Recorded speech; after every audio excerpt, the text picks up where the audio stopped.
বলো আজকে আজকে তো অফিস থেকে ফিরতেই 12টা বেজে গেল। বলো আর খাবার তো নেই কিছু। হ্যাঁ খাওয়া কি হলো আছে না। তাও বলো আজকে হ্যাঁ দেখাচ্ছি। এখানে রয়েছে ভাত, আর এখানে রয়েছে রুটি, এখানে রয়েছে এই যে ডিম কষা, একটু ঝোল দিয়েছি, ডিমের কারি, আর এখানে করেছি ঘুগনি মটরের, আর পাঁচমিশালি ওই রাজমা টাজমা দিয়ে পেঁয়াজ দিয়ে ঘুগনির মতো করেছি মিক্সড। হ্যাঁ মটরও দিয়েছি বেশি করে। আর এটা হচ্ছে পটল পোস্ত, একদম তেল ভাসছে। আর এখানে করেছি শুক্তো, কাঁচকলা পেঁপে বড়া দিয়ে করেছি শুক্তো।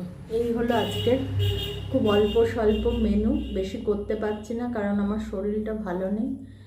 যদি ভালো লেগে থাকে তাহলে অবশ্যই লাইক শেয়ার আর কমেন্ট করো, আর অবশ্যই আমার পাশে থেকো, আমার চ্যানেলটাকে একটু সাবস্ক্রাইব করো।